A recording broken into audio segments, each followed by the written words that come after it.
கர்த்தருடைய பரிசுத்த நாமத்திற்கு மகிமை உண்டாவதாக. தேவன் அருளிய அப்போ மினிஸ்ட்ரி மூலமாக உங்களோடு தொடர்பு கொள்வதிலும் அந்த மகிழ்ச்சி அடைகிறோம். இன்றைக்கும் இந்த நாளிலும் தேவன் நமக்கு கொடுக்கிற வார்த்தை யாக்கோபு 4:10. கர்த்தருக்கு முன்பாக தாழ்மைப்படுங்கள், அப்பொழுது அவர் உங்களை உயர்த்துவார். ஹல்லேலூயா. கிறிஸ்துவுக்குள் பிரியமானவர்களே, கர்த்தருடைய வார்த்தை சொல்லுகிறது, கர்த்தருக்கு முன்பாக தாழ்மைப்படுங்கள், அப்பொழுது அவர் உங்களை உயர்த்துவார். ஹல்லேலூயா. நம்முடைய வாழ்க்கையிலே உயர்வுகளை பெற்றுக்கொள்ள வேண்டுமென்றால் தேவனுக்கு முன்பாக நம்மை தாழ்த்துகிறவர்களாக இருக்க வேண்டும். நம்முடைய வாழ்க்கையிலே மனம் திரும்புதல் இருக்க வேண்டும். தேவனுக்கு முன்பாக நம்மை அர்ப்பணிக்க வேண்டும். நாம் செய்கிற எல்லா காரியங்களையும் தேவ சமூகத்தில் அர்ப்பணிக்கும் பொழுது, ஒப்பு கொடுத்து ஜெபிக்கும் பொழுது தேவன் நம்மை உயர்த்துவார். நாம் ஒவ்வொரு நாளும் ஜீவனோடு வாழ்வது கர்த்தருடைய கிருபை. பிரியமானவர்களே, தேவன் தாழ்மை உள்ளவர்களுக்கோ கிருபை அளிக்கிறார். நம் தேவனுக்கு முன்பாக தாழ்த்த வேண்டும். பெருமையோடு இருப்போம் என்றால் தேவன் நமக்கு விரோதமாக எதிர்த்து நிற்பார் என்று வசனம் சொல்கிறது. நம்முடைய வாழ்க்கையிலே தாழ்மை உள்ளவர்களாய் வாழும்போது கர்த்தருடைய நன்மைகளையும் கிருபைகளையும் நாம் பெற்றுக்கொள்ள முடியும். ஹல்லேலூயா. இன்றைக்கு நம்முடைய வாழ்க்கையிலே நம்முடைய இருதயத்திலே மனத்தாழ்மை காணப்படுகிறதா? தாழ்மையின் சிந்தை நமக்குள்ளே காணப்படுகிறதா? நம்மை நாமே ஆராய்ந்து பார்க்க வேண்டும். ஹல்லேலூயா. வேதத்தில் நாம் வாசிக்கிறோம், நீதிமொழிகள் 22:4 தாழ்மைக்கும் கர்த்தருக்கு பயப்படுதலுக்கும் வரும் பலன் ஐஸ்வர்யமும் மகிமையும் ஜீவனுமாம் என்று கர்த்தருடைய வார்த்தை மிகவும் தெளிவாக கூறுகிறது. நாம் தாழ்மையோடு வாழும்போது, கர்த்தரை குறித்த ஒரு பயத்தோடு வாழும்போது, அதனால் நமக்கு ஐஸ்வர்யமும் மகிமையும் ஜீவனும் கிடைக்கிறது. பிரியமானவர்களே, நம்முடைய குடும்பத்தை கர்த்தர் ஆசீர்வதிக்க வேண்டும் என்றால் நாம் தாழ்த்துகிறவர்களாக இருக்க வேண்டும். தாழ்மை குணம் நமக்குள்ளே இருக்க வேண்டும். நம்முடைய வாழ்க்கையிலே உயர்வுகளை பெற்றுக்கொள்ள, கர்த்தருடைய கிருபைகளை பெற்றுக்கொள்ள தாழ்மை குணம் அவசியம். அது நமக்குள்ளே இருக்கிறதா? நம்மை நாமே ஆராய்ந்து பார்ப்போம். ஹல்லேலூயா. வேதத்தில் நாம் வாசிக்கிறோம், பிலிப்பியர் 2:3 ஒன்றையும் வாதினாலாவது வீண் பெருமையினாலாவது செய்யாமல் மனத்தாழ்மையினாலே ஒருவரை ஒருவர் தங்களிலும் மேன்மையாக எண்ண கடவீர்கள் என்று வசனம் சொல்கிறது. பிரியமானவர்களே, நம்முடைய வாழ்க்கையிலே மற்றவர்களை மேன்மையானவர்களாக நாம் எண்ண வேண்டும். அதையே தேவன் விரும்புகிறார். இன்றைக்கு அனைவருடைய வாழ்க்கையிலே மற்றவர்களை அற்பமாக எண்ணுவார்கள், மற்றவர்களை ஒடுக்குவார்கள். அப்படிப்பட்ட காரியங்கள் நமக்குள்ளே இருக்கக்கூடாது. நாம் மற்றவர்களை மேன்மை உள்ளவர்களாக எண்ணும்போது தேவன் நம்மை உயர்த்துவார். ஹல்லேலூயா. கர்த்தருடைய பிள்ளைகளுடைய இருதயத்திலே தாழ்மையின் சிந்தை இருக்க வேண்டும். தாழ்மையோடு வாழும்போது, தேவ சமூகத்தில் நம்மை தாழ்த்தும் போது கர்த்தர் நம்மை உயர்த்துவார். நம்முடைய வாழ்க்கையிலே எல்லா ஆசீர்வாதங்களையும் நன்மைகளையும் கொடுத்தது தேவன். தேவனை மாத்திரம் நம்முடைய வாழ்க்கையில உயர்த்தும் போது, நம்மை அவருக்கு முன்பாக தாழ்த்தும் போது தேவன் நிச்சயமாய் நம்மை ஒரு நாள் உயர்த்துவார். ஹல்லேலூயா. ஏற்ற காலத்திலே அவர் நம்மை உயர்த்தும்படிக்கே அவருடைய பலத்த கருத்துக்களே நாம் அடங்கி இருக்க வேண்டும். அவருடைய வார்த்தைக்கு கீழ்ப்படிந்து அடங்கி இருக்கும்போது ஏற்ற காலத்திலே தேவன் நம்மை உயர்த்துகிறவராய் இருக்கிறார். ஹல்லேலூயா. வேதம் சொல்லுகிறது, மேன்மைக்கு முன்னானது தாழ்மை என்று.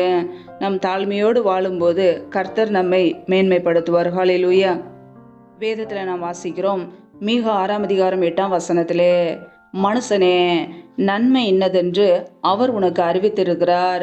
நியாயம் செய்து இரக்கத்தை சிநேகித்து உன் தேவனுக்கு முன்பாக மனத்தாழ்மையாய் நடப்பதே அல்லாமல் வேறே எண்ணத்தை கர்த்தர் உன்னிடத்தில் கேட்கிறார் என்று வசனம் சொல்கிறது. பிரியமானவர்களே, கர்த்தருடைய பிள்ளைகளாகிய நாம் மன தாழ்மையாய் நடப்பதையே கர்த்தர் எதிர்பார்க்கிறார். ஹல்லேலூயா. மனுஷனே, நன்மை என்னதென்று உனக்கு அவர் அறிவித்திருக்கிறார். பிரியமானவர்களே, நாம் எப்படி நன்மை செய்ய வேண்டும், எது நன்மை என்பதை தேவன் நமக்கு வேதத்தில் எழுதி கொடுத்திருக்கிறார். ஹல்லேலூயா. நாம் நியாயம் செய்ய வேண்டும், இரக்கத்தை சிநேகிக்க வேண்டும், தேவனுக்கு முன்பாக மன தாழ்மையோடு நடப்பதையே கர்த்தர் நம்மிடத்தில் எதிர்பார்க்கிறார். கர்த்தருடைய பிள்ளைகள் அப்படிப்பட்ட காரியங்களை செய்வோம். தேவன் நம்முடைய வாழ்க்கையை உயர்த்தி நம்மை ஆசீர்வதிப்பார். தேவனுக்கு முன்பாக மன தாழ்மையோடு நடப்போம். கர்த்தர் நம்மை ஏற்ற வேளையிலே உயர்த்துவார். ஹல்லேலூயா. கர்த்தர் தாமே உங்களை இந்த வார்த்தைகளின்படி ஆசீர்வதிப்பாராக. ஆமேன். நம்மை நாமே தேவ சமூகத்திலே தாழ்த்தி அர்ப்பணித்து ஜெபிப்போம். ஜெபம். எங்களை அதிகமாய் நேசிக்கிற எங்கள் அன்பின் பரலோக பிதாவே, மெய் துதிக்கிறோம், ஸ்தோதரிக்கிறோம். அப்பா, இந்த இரவு வேலைக்காக மெய் துதிக்கிறோம், ஸ்தோதரிக்கிறோம். இந்த நாள் முழுவதும் எங்களை பத்திரமாய் பாதுகாத்து கொண்டீரே, அதற்காக ஸ்தோத்திரம் ஸ்தோத்திரம் ஸ்தோத்திரம்.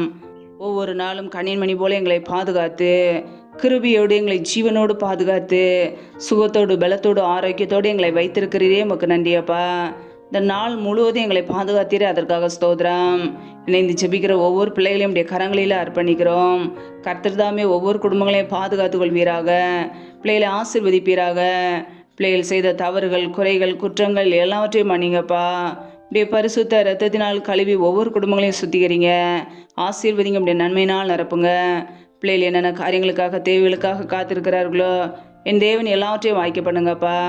யாரெல்லாம் பலவீனத்தோடு, சோர்வோடு, வியாதியோடு கஷ்டப்படுகிறார்களோ கர்த்தர் அவர்களுக்கு நல்ல சுகத்தையும் பலத்தையும் கொடுங்கப்பா. எந்தெந்த குடும்பங்களிலெல்லாம் கடன் பிரச்சனையிலே, உபத்திரவத்திலே, கண்ணீரோடு நிம்மதி இல்லாமல் கஷ்டப்படுகிறார்களோ என் தேவன் அவர்களை சந்திங்க. கடன் பிரச்சனையிலிருந்து விடுதலை கொடுங்க. கையின் பிரயாசங்களை ஆசீர்வதிங்க. செய்கிற வேலைகள், தொழில்கள், வியாபாரங்கள் எல்லாவற்றையும் ஆசீர்வதிங்கப்பா. உம்முடைய கரங்களில் அர்ப்பணிக்கிறோம். எந்தெந்த குடும்பங்களிலெல்லாம் கணவன் மனைவிக்கிடையே பிரிவினையோடு பிரச்சனையோடு வாழ்கிறார்களோ கர்த்தர் அந்த குடும்பத்தில் தெய்வ சமாதானத்தை கொடுங்கப்பா. எந்தெந்த குடும்பங்களிலெல்லாம் கர்ப்பத்தின் கனிக்காக பல மாதங்களாக ஜெபிக்கிறார்களோ என் தேவன் அந்த குடும்பங்களை சந்திங்க. பிள்ளைகள் கர்த்தரால் ஒரு சுதந்திரம், கர்ப்பத்தின் கனி அவரால் கிடைக்கும் பலன் என்று வேதத்திலே நாங்கள் வாசிக்கிறோம். என் தேவன் பிள்ளைகளை ஆசீர்வதிங்க. கர்ப்பத்தின் கனி தடைகள் எல்லாவற்றையும் நீக்கி போடுவீராக. இயேசு கிறிஸ்துவின் வல்லமையில நாமத்தினாலே தடைகள் எல்லாம் நீக்கப்படுவதாக. ரீபா கபா ரஷாக்கா ராகா தூரி கரதரபலா, ரபா கபரா ஷகரக தூரி கரதரபலா, ராபா கேரே ஷேகே லாக்கா தனகந்தரோ ஷகதனமல ஹதுரபா. தடைகள் விலகுவதாக இயேசு கிறிஸ்துவின் நாமத்தினாலே. ரீபா ரபா ரஷா தரகதரபா. ஆவியானவரே நம்முடைய கரங்களில் அர்ப்பணிக்கிறோம். யாரெல்லாம் வேலைக்காக காத்திருக்கிறார்களோ பிள்ளைகள் படிப்புக்கேற்ற நல்ல வேலைகளை ஏற்படுத்தி கொடுங்க. தடைகள் எல்லாவற்றையும் நீக்கி போடுவீராக நம்முடைய கரங்களில் அர்ப்பணிக்கிறோம். இந்த இரவு நேரத்தில் இன்பமான நித்திரை கொடுங்கப்பா. சொப்பன தரிசனங்களோடு எங்களோடு கூட பேசுங்க. வரப்போகிற காரியங்களை குறித்து திட்டமாக எங்களோடு வெளிப்படுத்துங்கப்பா. உடைய கரங்களிலே எங்களை தாழ்த்தி அர்ப்பணிக்கிறோமப்பா. சத்துரு கொண்டு வருகிற போராட்டங்கள், பிரச்சனைகள், மரண பயங்கள், இருளின் அதிகாரங்கள், ஆபத்துகள், நாச மோசங்கள், தீமைகள், விக்னங்கள் எல்லாவற்றுக்கும் விலைக்கு எங்களை பாதுகாத்து கொள்ளுங்க. உடைய ரத்த கோட்டைகளை மூடி மறைத்து வைத்துக் கொள்ளுங்கப்பா. பிள்ளைகள் நினைக்கிறதுக்கும் வேண்டிக் கொள்கிறதுக்கும் மேலான நன்மைகளையும் ஆசீர்வாதங்களையும் கொடுங்கப்பா. ஜீவனுள்ள நாட்களெல்லாம் நன்மையும் கிருபையும் தொடரின வசனத்தின்படியே ஒவ்வொரு குடும்பத்தையும் நன்மையும் கிருபையும் தொடர்வதாக. கர்த்தருக்கு முன்பாக தாழ்மைப்படுங்கள், அப்பொழுது அவர் உங்களை உயர்த்துவார் என்ற வசனத்தின்படியே உமக்கு முன்பாக எங்களை தாழ்த்தி வெறுமையாக்கி ஜெபிக்கிறோம். கர்த்தர் எங்களை உயர்த்துவீராக, ஆசீர்வதிப்பீராக. ஒவ்வொரு கரங்களையும் கரங்களில் அர்ப்பணிக்கிறோம். கர்த்தர் தாமே தொடர்ந்து பாதுகாத்து கொள்ளுங்க. பிள்ளைகளை ஆசீர்வதிங்க. நம்முடைய கரங்களிலே தாழ்த்துகிறோம். எல்லா துதிகன மகிமையெல்லாம் ஒருவருக்கே செலுத்துகிறோம். இயேசு கிறிஸ்துவின் மூலம் ஜெபிக்கிறோம் ஜீவனுள்ள நல்ல பிதாவே, ஆமேன். கர்த்தர் தாமே உங்களையும் உங்கள் குடும்பங்களையும் ஆசீர்வதிப்பாராக. ஆமேன். Thanks for watching. Please subscribe our channel. Click the like and share. Click the bell. God bless you.